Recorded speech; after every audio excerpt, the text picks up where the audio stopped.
This is the first time in my entire life that I have ever experienced anything like this. Stay tuned. I'm Cristy Code Red, and you're listening to Rebel Weight Loss and Lifestyle, where we believe food holds the power to heal or poison, and we believe our society has been misled regarding proper nutrition and weight loss. You're in the right place if you're looking for some straight up truth, because I'm here to shed light on the lies and brainwashing that has taken place over the past 5 decades. Thanks so much for listening. Welcome back to another episode of Rebel Weight Loss and Lifestyle. I'm your host, Cristy Code Red, author, entrepreneur, retired professional boxer. It's funny because the autocorrect, when I say Code Red, it autocorrects it to Code Bread sometimes, Cobra sometimes, Redhead. Oh, I'm trying to think of some other things that it autocorrects. Yeah, I get Code Bread a lot because we don't eat bread on Code Red. So Code Bread, it says, and then of course Cobra, and it always wants to do that. Different like corridor. One time it said corridor. I was like, really, corridor? And of course Redhead. That was funny.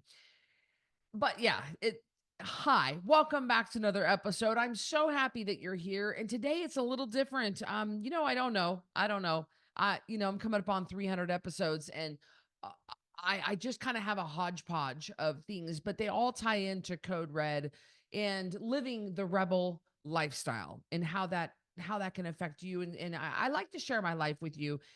And today we're talking about things that I learned from being off grid for 3 days. Let me set this up for you so you have some content. And yes, like I said in the intro, this is the first time in my life I have ever experienced 3 days completely off grid, complete and total solitude. First time. First time. I went hunting. Now, I really, really, really love venison. But hunting is, if you decide to go into the backcountry, you need to be with somebody. You need to be with a hunting partner. You really shouldn't hunt alone. That's just a good rule for any hunter, even as the best of hunters. And even if you know the area really well and you've been hunting for years and decades, you really shouldn't hunt alone. It's just not a good idea. Now, of course, I live in Idaho, and this is Idaho. I'm just talking about Idaho hunting, and it's very, very remote in most parts of Idaho. So I came back from. I made the last minute decision. I called a friend of mine who we've been friends for 15 years. He's a good hunter. We get along really well. There's no attraction between us. We're just friends. And I asked him, is there any way that you would be willing to do a last minute hunting trip with me? And he said yes. And so there were 3 days left in the hunting season for whitetail. So I was heading to Vegas for my bodybuilding competition, the High Roller Royale, on November 16th, 2024. And I was heading to Vegas. And as soon as I got back on Sunday, the 17th, I got back at noon. I ran and got Hazel from the kennel, brought her home. I unpacked everything in a whirlwind from the show, washed it all, and then repacked for hunting. I mean, talk about a shift in your mind. Talk about a complete shift going from a sparkly suit to camouflage. It was a real different, and I'm you can still see I've got some tan. For those of you who are watching on YouTube, I've still got some tan left over from the show, and it's been a week since I've been spray tan, but this usually lasts a week. And so I just totally shift my mind over to hunting. And the next morning we wanted to leave really, really, really early in the morning so that we could get up to the hunting. Now that was where we were hunting. My family has some property up in northern Idaho, about 6 hours north of Boise. And this is remote. And so we knew we were pulling a trailer. We had the truck, we were pulling a trailer, and I had Hazel and he had his dog, and we were taking him to hunting camp with us. That was part of the stipulation, is we needed to take the dogs. And we didn't hunt with the dogs, by the way. The dogs stayed at the cabin, but we wanted to be set up so we could hunt Monday before dusk.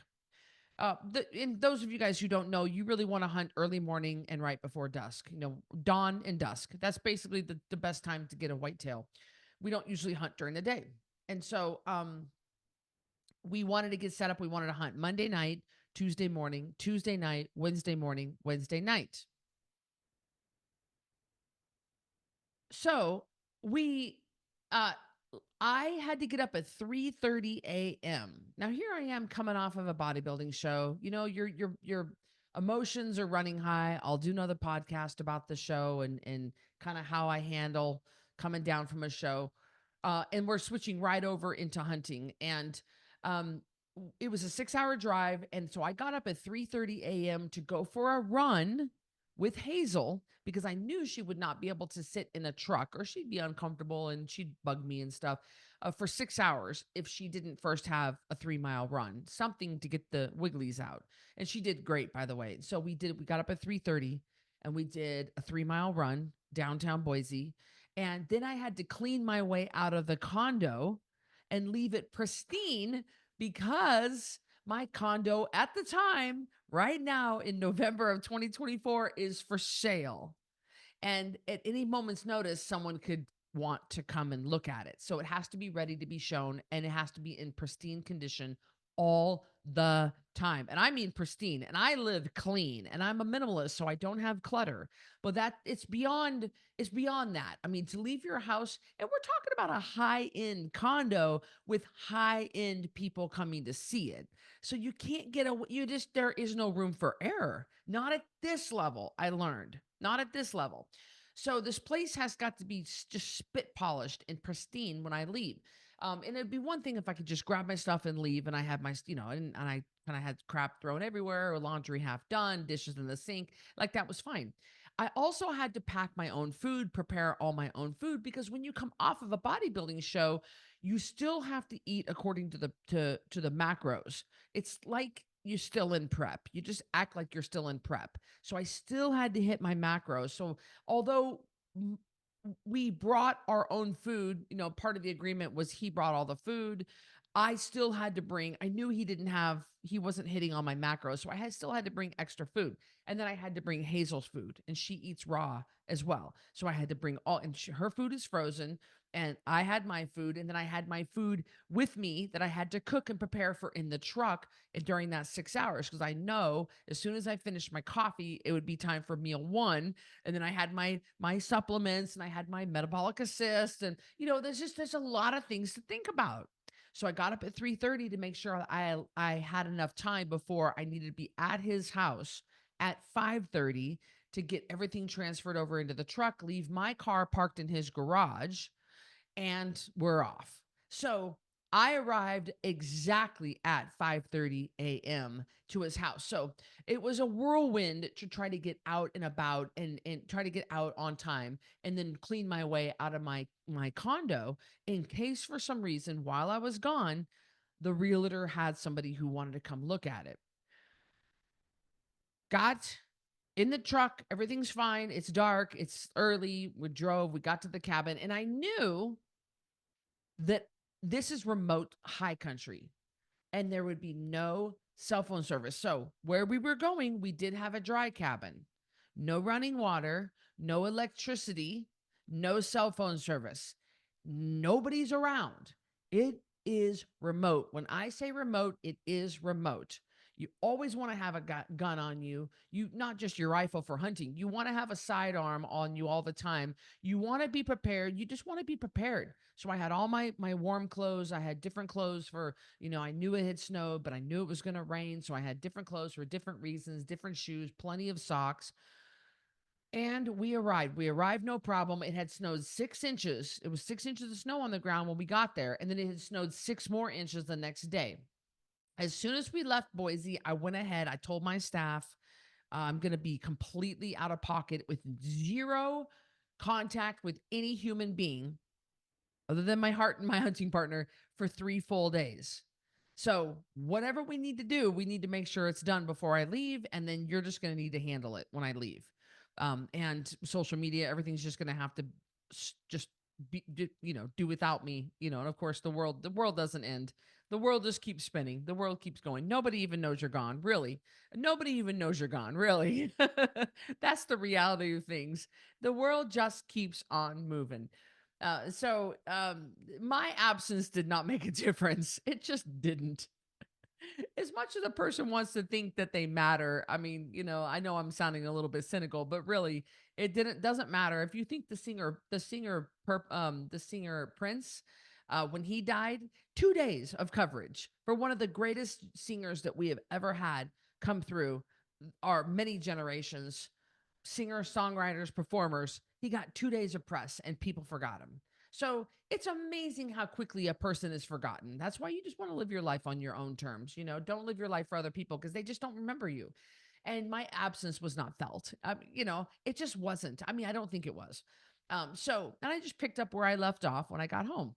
So as soon as we left Boise, I went ahead and I powered down my phone. I was so ready for a phone break. I was so ready for a device break. I was so ready for a social media break. I had never taken one before.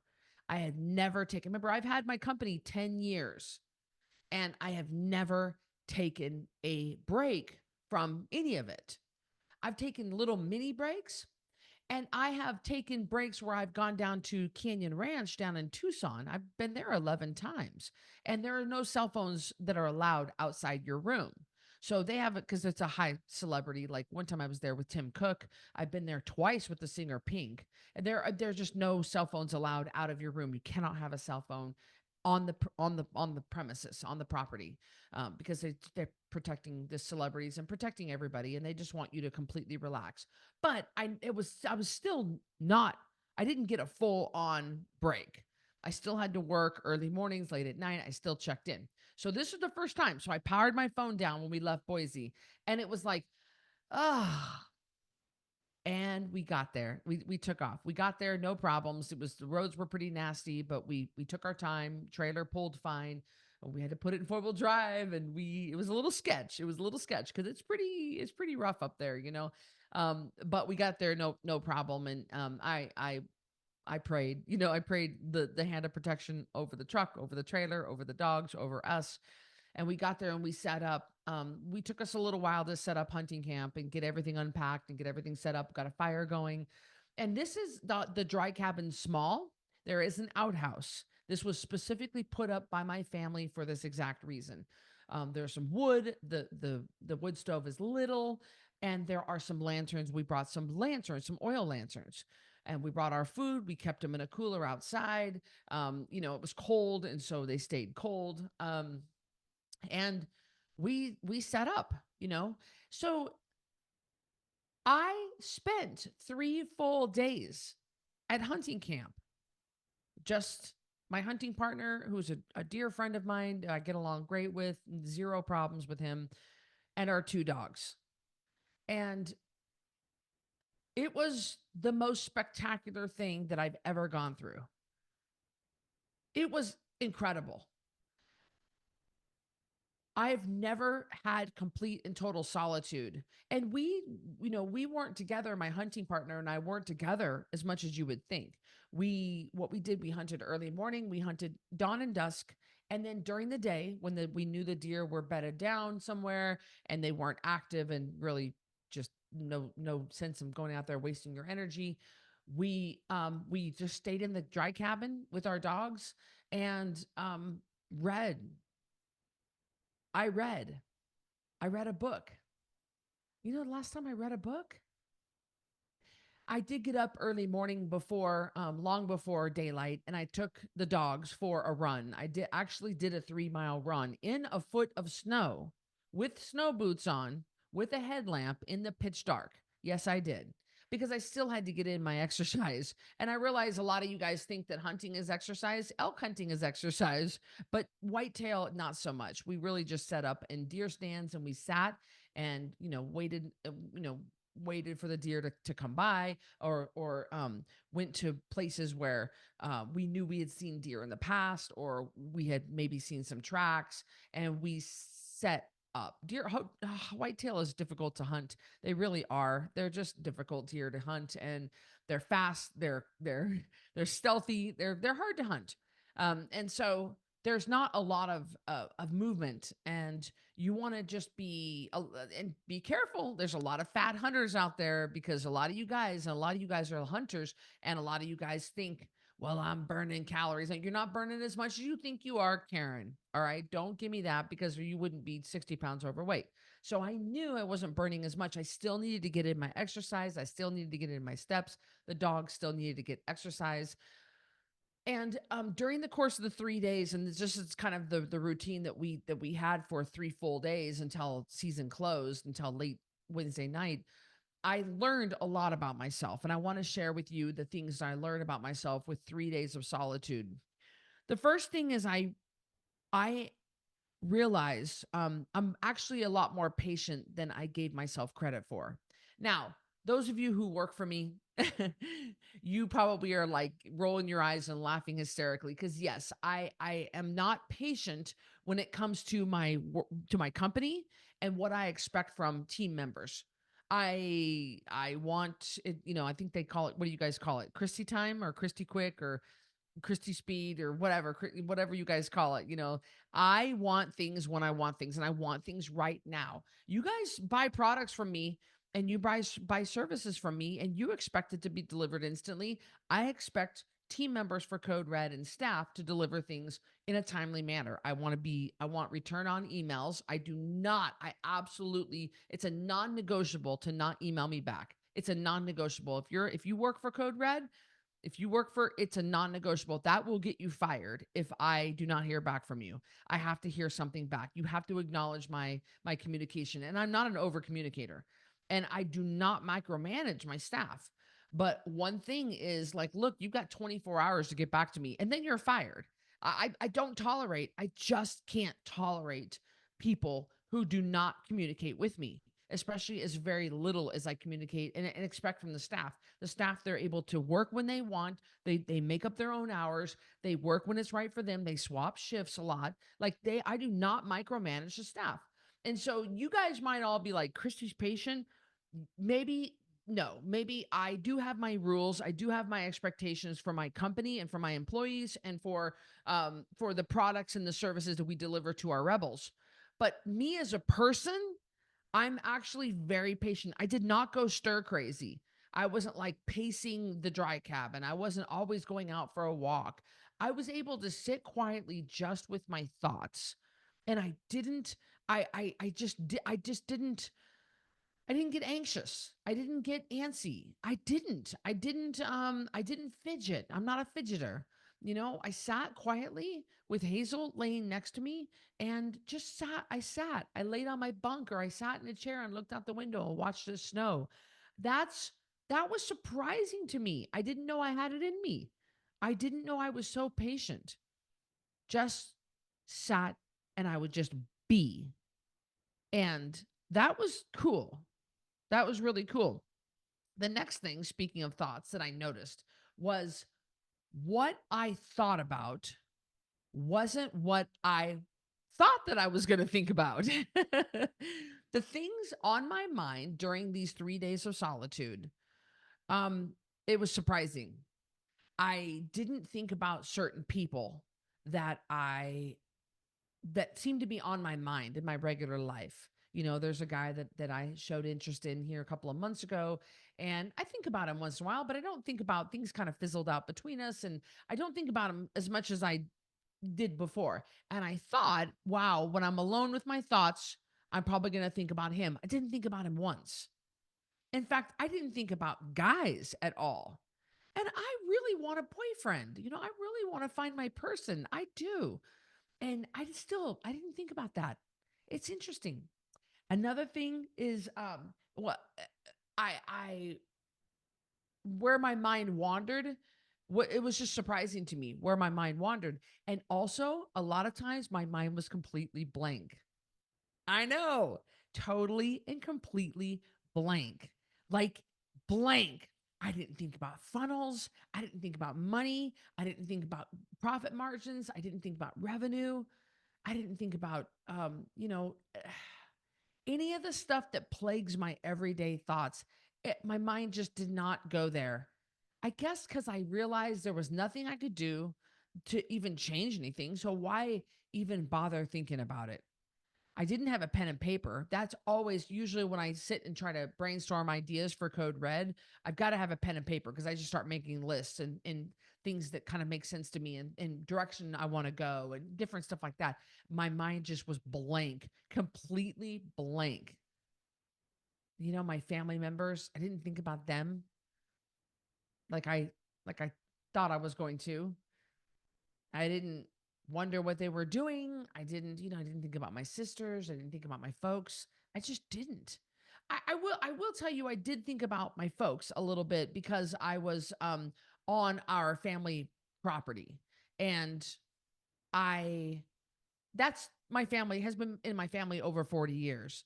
And my mom and dad worked so hard to buy that land, and it was really cool. And I guess it meant a lot to me that my dad and a few family members have used that hunting cabin to be able to hunt from because it's good hunting, and plus it has access to BLM, and it's a great state ground and stuff. It's really great location. It's easy in, easy out. It's remote. It's great. And so it was I did think about them because it was because of their hard work that we were able to use and be on this property and to use this land and access the deer. And so that did cross my mind a little bit, but a lot of times my mind just went blank. Another thing that I noticed is I did not once think about my body or my looks. And that's something I think about all day, every day in my real life. I think about my body all the time, my physique. I'm always criticizing it. I'm always wondering, like just picking it apart and things I don't like about it and things I want to improve. And I'm frustrated with myself because I'm not improving as fast as I should, or I'm not keeping my word to myself, or I'm cheating on my diet when I really shouldn't and I don't need to, and I cheated yesterday so I don't need to cheat today. And I'm always criticizing myself, always very hard on myself when it comes to my physique. And I think in a way I need to be because I am El Jefe, I am the leader of this revolution, and I've got to walk the talk, and I've got to do what I expect you guys to do. Now, I am living at a different level than a lot of you guys, and I expect a different, being that I am in maintenance and being that we do weight lift and do cardio on a daily basis in maintenance. That's something we don't do in weight loss. I do hold myself to a different standard. I think I need to. I mean, why would you listen to a fat weight loss coach? Why would you take advice from somebody who's not walking the talk? So part of that is justified, but it was so nice because there was a small mirror hanging on the wall of this dry cabin, and I didn't look in it once. I didn't even, and I woke up, my hair was everywhere. Because I could feel it. Of course, there's no way to take a shower. You don't take a shower, while you're gone. It does feel good to take a shower when you come back. But I just didn't look in the mirror. I didn't bother to look at what I looked like. Nothing. In fact, when we did get back in the truck and head home Wednesday night, I looked in the mirror of the passenger side visor mirror and saw that I had a pimple on my chin with a big white head on it. And that would have been the first thing I noticed when I first, and my buddy didn't even bother to tell me because I don't even think he noticed. First of all, we're in that dry cabin with lantern light. It doesn't even have a good light. And you couldn't really even see it until we got, it was the visor lights were shining on it. Then I was like, oh my gosh, there's a pimple on my chin. I don't get pimples very often at all. So it was very rare that I had a little pimple right here. And that would have been the first thing that I would have seen at home. I would have been like, I would have freaked out, a pimple. Oh my gosh. And I would have gotten rid of it. So it was nice. It was such a nice reprieve to not be obsessing over my physique or over my looks and constantly critiquing myself. Not once did I think about my body, and not once did I think about my looks. And by the way, you might be wondering, what did I eat? I ate the same exact thing that I eat for Code Red, and there was junk food there. My hunting partner brought processed food. He brought chips, He brought an apple pie. He brought Triscuits. He brought like rich crackers and cheese kind of a thing. He brought bread to make a sandwich because he doesn't really eat Code Red whatever. I'm not in charge of him. I don't care. But there was a tendency. Oh, he brought granola and he called it ancient grains granola. I'm like, okay, it's from Costco. Like, how good could it be? Like, I don't even want to look at the ingredients. And one night he had brought a frozen lasagna, that like at one night he brought Caesar salads for us, but the dressing was highly inflammatory seed oils that I would never have used at home. And so there were plenty of opportunities to eat junk food because that's just in me. I mean, every single member of my dad's side of my family is 100 pounds or more overweight. And that generational binge eating has been passed down through the generations. And especially when I'm stuck by myself, when nobody's around, alone, surrounded by junk food, like just keep the Triscuit box right next to you and just eat Triscuits. And I didn't do any of that stuff. I didn't do any of that. I stuck to my plan. And I'm so proud of myself. Like it was just no desire to do that. I brought my nut pods and I put my nut pods in my morning coffee. It was just really, really great. I'm super proud of myself. So you can eat what, like, well, I'm not in charge of you. I am if you're my client, but I hunting camp, like, whatever. I'm not gonna go down that road right now. But there was some junk food there and I successfully avoided it. Um, One thing that I noticed, I've got this written down, so I'm glancing down at my sheet of paper because I tend to lose my train of thought when I am doing these podcasts or really anything. Is one thing I was like, why is it that I am able to completely 10 out of 10, 100% relax? And that's because Hazel was with me. That's because Hazel was with me. When I have taken trips where I've gone to a spa like Canyon Ranch down in Tucson, I go there often, or I used to. I leave Hazel at a kennel. Now, this kennel that I leave her is a very specialized working dog kennel, a boarding facility, and they specialize in the canine police dogs that the Boise PD have on staff. The Boise PD, they have 4 canines on staff. And when their handlers go on vacation with their families, what do you do with a highly trained $100,000 police canine? Because they have to be handled in a certain way. Well, you send them here.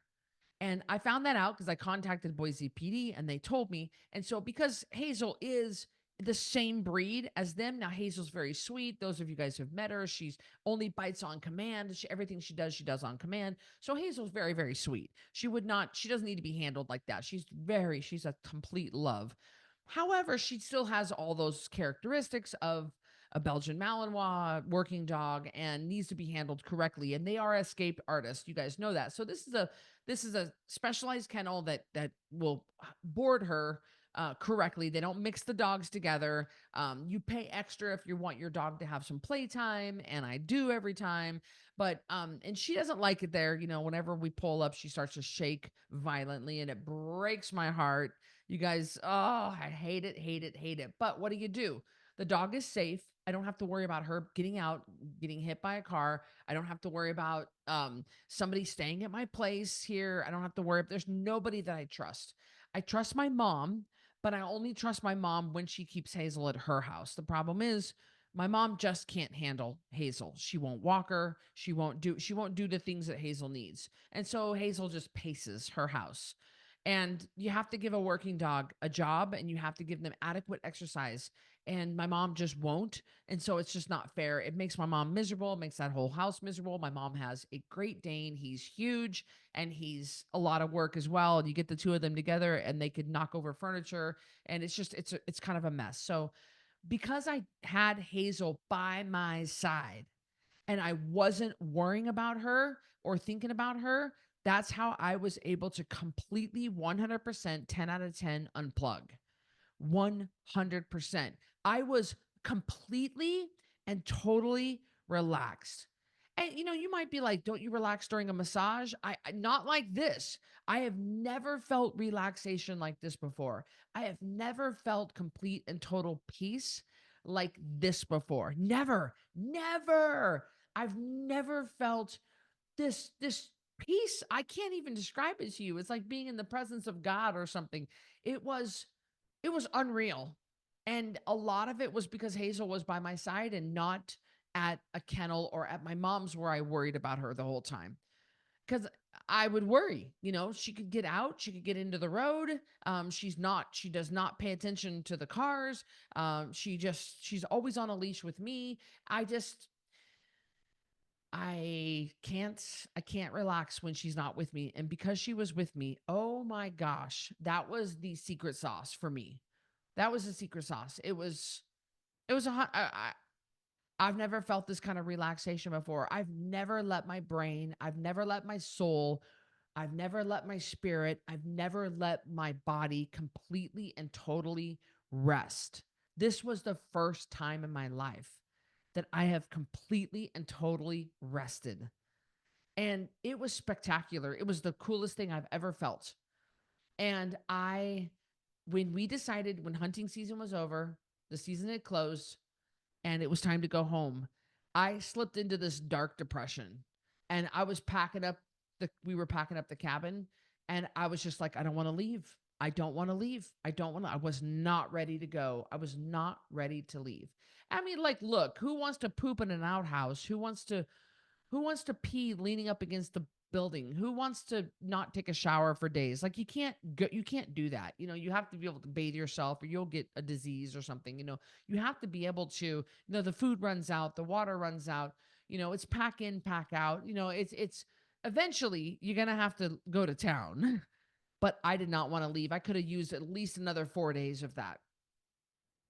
And all of this was like driving home, we got back into cell phone service and I wouldn't touch my phone.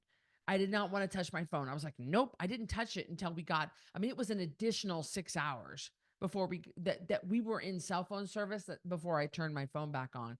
I just sat there in the truck. We visited. We didn't say anything. We like, we just, it was it was amazing. And I did not want to come back to reality. I did not want to come back to my life. Is my life that horrible? Absolutely not. But this told me something. I talked to my dad about it quite extensively because I spent all day the next day just crying. And I was like, what's wrong with me? Well, my dad's a retired counselor and he's very good at these things. So can you talk to me? I said, and he said, yeah, honey, what's going on? And I was like, Dad, I'm profoundly changed from that experience. And he was like, okay, honey, let's walk through this. You could be walking into a new time in your life. Your heart could be telling you something. So I said, I even looked into completely retiring from work, like totally. I even contacted my financial advisor and said, how much money have I got? Can I retire right now? And he talked me out of it. He said, hold on. Like, let's not. Code Red is really great. It runs really well. It's seamless. It's smooth. You're doing great. You're changing lives. Don't just hold on a minute, And I just was so profoundly changed from that experience that I wanted to go back. And that's the pendulum swinging one way. And then my life is one way. What I've got to do and what the conclusion I came to is to find a happy medium. And my dad and I talked about that for quite a long time. What can you do while still living among society that can give you that peace and tranquility that you experienced at the hunting cabin? It was like a cabinet. It's pretty small. That gave you that peace. And it's interesting because my massage therapist Jules, she's great. She's really great. She said, it's funny. She said one time I went camping and she said that as she was getting closer to Boise, she said she could just feel the energy and just feel almost like the EMP, like the energy from the city, like starting to weigh on her. And I live downtown Boise right now. Of course, like you guys know, my condo's for sale. I'd like to move out of downtown Boise. But the buzz of downtown Boise is pretty fun. Like, but it's a fun city and it's got a great energy, except for that it's super liberal. And I don't like that aspect. And they really swing to the left here in the city of Boise. The rest of Idaho's is deep, deep, deep red, but blue, blue, blue, blue here in Boise. And so it's not, sometimes it can get a bit negative, but the general vibe of the city is very positive. However, as I was approaching the city, I could feel the heaviness come on me. And so I don't know, living in the city or living in society, if I can ever escape that, but there's got to be a way. My dad and I talked about how I could maybe go up to the family cabin 5 days a month and completely unplug, how I could maybe unplug every Saturday, just completely shut down all my devices. I mean, I completely get out from behind the blue light, completely no videos, no contact with people, no talking, just reading. And it shocked me because I was like, I always laughed at those people who said I could sit in front of a fire with a good book and be completely content. And I laughed at him and I said, you got to be out of your ever loving mind. But at this time of my life, I can do that. Now, I'm feeling strongly about this right now. Hopefully, everything will even out as I kind of integrate back into my life here and come because I just got back last night or I just got back yesterday. It just a couple. I've only been home maybe just 36 hours, and so it's been. I'm still kind of riding the high of being unplugged, truly unplugged,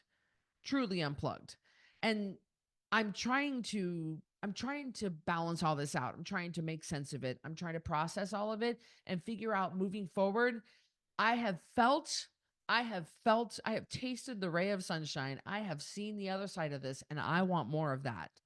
So how can I incorporate more of that while still running a multi-million dollar company with staff and with clients and with responsibilities and with books and TV and radio and podcasts and all the things that come along with spreading the message of hope and healing. I have to be able to find that a little bit of that. I got to be able to tap into a little bit of that. And a lot of you guys are like, well, you go to your cabin. Yeah, but when I go to my cabin at Tamarack, that's still in a Four Seasons resort and it is hustling and it's a hustle and a bustle. It's like a little snow globe. It's not truly unplugged. I mean, my cabin has granite and stainless steel. It's not roughing it, guys. It's not roughing it, you know. So that's not I can't it's I can't truly experience that unplugged feeling in the Tamarack Resort because it's a Four Seasons resort and right now we've got the people coming in for the holidays and we want it that way. We want people to come to Tamarack. We want them to spend their holidays with us. We want that. It's just not going to satisfy. It's not going to scratch that itch that I now know I need to scratch. And so it's been quite an interesting experience for me and I wanted to explain to you and you're like, "Well, Cristy, what was the point of this podcast?" I don't know. Maybe just to kind of say uh you're going to have to find a way to make it work. And once you have experienced that, it's like the Holy Spirit. Once you have had an experience with God, once you have had an experience with the Holy Spirit, it is you are craving that. Once you spend time with God as your personal friend and you spend time with him on a regular basis, you crave that time. It's not that you have to spend time with God just to get your little check mark on your little calendar. You want to spend time with Christ because you crave that intimate time that you have with him. And so once I've experienced this truly unplugged atmosphere and situation, I want to tap into that a little more often and I'll figure out a way to do that. I don't know what that's going to look like for me. I'm not doing anything with Code Red. I love Code Red. I mean, Code Red is in my veins. It's in my blood. I love Code Red and I love spreading the message of hope and healing. And I love everybody that works for Code Red and I love my rebels. And I'm getting ready to launch a really, really big one-on-one program where you can work with me. And we're going to launch that on December 28th. And you can work with me one-on-one for 3 months. It's going to be amazing. It's very, very high touch and it's going to be me and you. And I'm only taking on maybe 5 clients because I want to keep it super intimate. So if I didn't love you and love Code Red, I wouldn't be launching that. So I love Code Red. I'm not doing anything with Code Red. It's just that it's given me a glimpse into what I can feel if I make it a priority on a regular basis. And I don't know what that's going to look like. And but I've had an awakening. I've had an experience. I've had something that's profoundly changed me, and I loved it. I loved every minute of it, and I didn't want to leave. And I cried. I cried the whole way home. I cried all day yesterday. I've been crying for 36 hours on and off. And then I was like, Cristy, you got to get a hold of yourself, because I miss that feeling. I miss that feeling, and I miss that solitude. So it was the first time in my life I've truly had complete and total solitude, and it was spectacular. First time. Now, if I maybe it wouldn't have been as spectacular had I had it on a regular basis. Some of you guys experience, and I too much solitude is not good either. There are people that are truly, truly lonely in their heart. They're very lonely, and that's not good. We need people, but we do need to unplug because we are bombarded with social media, with devices, with people, with phones. We're being pulled at every turn. We have tracking devices on us. We're getting bombarded by advertisements all the time. Our phones are always listening. Even when they're off, they are just pretending to be off. Did you guys know that? Yeah. Even when your phone is off, powered down, it's only pretending to be powered down. It's not powered down. It's still listening to you. So we're always being targeted with ads. We're always being spied upon. It's really a lot, and it's constant. And so I will find a way to do this more often without sacrificing my company or my clients or my staff or my relationships. And I'm just going to pour into me a little bit more, I think. So I hope you enjoyed this episode of Rebel Weight Loss and Lifestyle, and thank you for listening to me kind of share my heart with you. I don't know what it accomplished, this podcast. I don't know. Maybe just to share with you. I like to share parts of my life. I like to bring you along for the journey, and I'd like to maybe inspire you to think about moving in this direction. If you are stressed out and you are overloaded and you are overstimulated, maybe a complete and total unplug, a true unplug might be what you need. I know now moving forward, it's going to be what I need moving forward. I'll see you on the next one. Thank you so much for listening to Rebel Weight Loss and Lifestyle. If you are looking for some hardcore accountability to get and keep this weight off, look no further because I've got VIP Connection. This is the ultimate connection to me, just short of me sleeping on your couch. You're going to get 3 daily messages from me in real time directly to you. You're going to submit your weight every Friday. We're going to go over it in a weekly meeting on Sunday nights, and I'm going to give you feedback. You'll have access to a monthly VIP breakfast with me in Boise, a monthly VIP supplement box, access to any workshop, any PDF promo that I hold for that month. You'll have access to the Ringside membership. And best of all, you'll have a fully customized nutrition program written just for you. We're talking about over $3,000 total value for $397 a month, and you can cancel anytime. Go to coderedlifestyle.com/VIP to check that out.